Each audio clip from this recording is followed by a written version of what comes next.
Hi, everyone.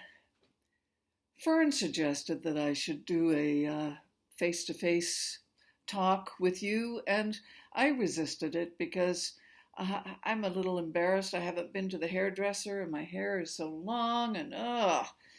But then I realized I was in Elmvale today, and lots of people from St. John's saw me, and I was in Allenwood Cemetery for the interment of the remains of our friend, Marilyn Trace. So I thought, get over it, Meg. And so here I am. Hello. I hope you are well, and I hope we will be able to get back together in person soon, but not yet. Anyway, uh, forgive me, I'm going to have to look down because the text is down, but I just wanted to speak to you and look at you directly.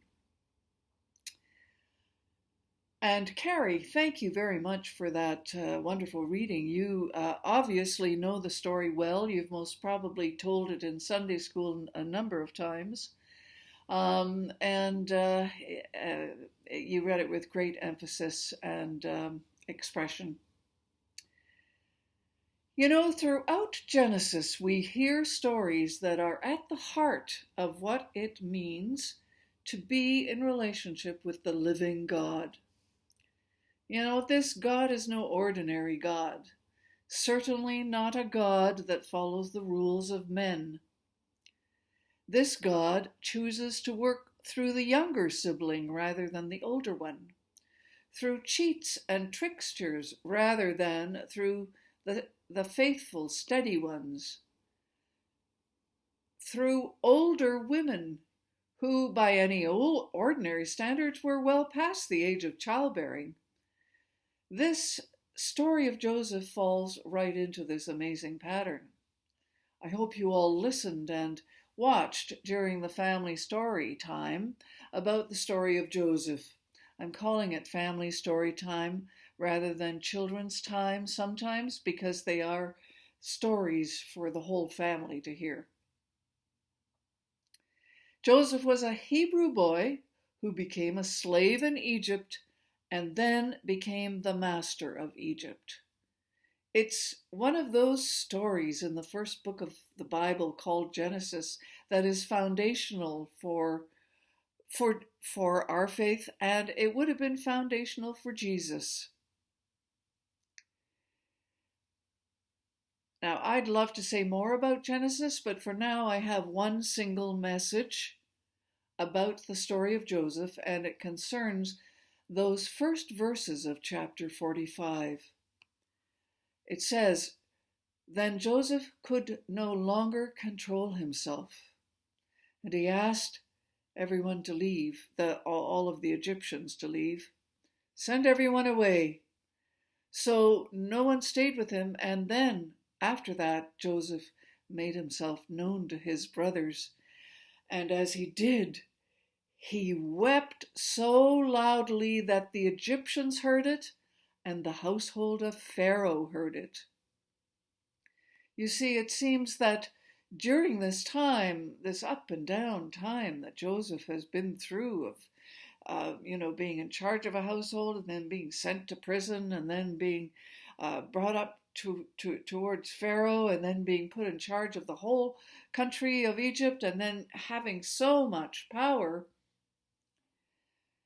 it seems that he didn't have trouble. He just held back and controlled all the feelings of hurt and anger that were a part of his life. That was then, and this is now. He did not ever expect to see his brothers again, but when they stood before him seeking to buy grain, he could not help but have an upsurge of feelings. And all of those bad feelings started to emerge. He started to use his power to make them squirm. And when he played a trick by hiding a silver goblet in Benjamin's sack of grain, he took secret delight in their discomfort. But his delight soon changed to a kind of deep sorrow as he heard them declare their love for their father and their allegiance to his younger brother Benjamin. Joseph couldn't control his feelings anymore because he saw his brothers had changed. Instead of betrayal towards Benjamin, they were offering to sacrifice their lives for him. If only they had loved him like that. But then, of course, if they had, none of the rest of the story would have happened. Nevertheless, the grief that Joseph experienced was very real, and the betrayal he had experienced was very real, and he wept loudly and long until he was spent. But he was also changed by this. It was as if the weeping had washed away all the bad feelings.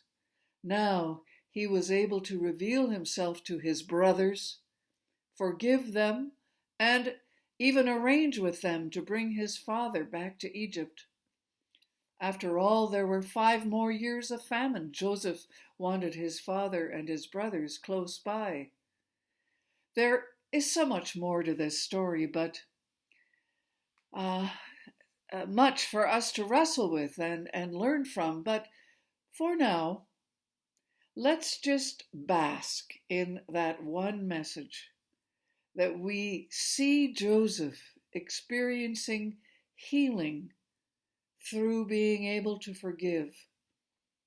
The grief leads to his ability to forgive, and out of the forgiveness comes healing. And this is the kind of thing that we need at St. John's. May it be so, brothers and sisters. May it be so.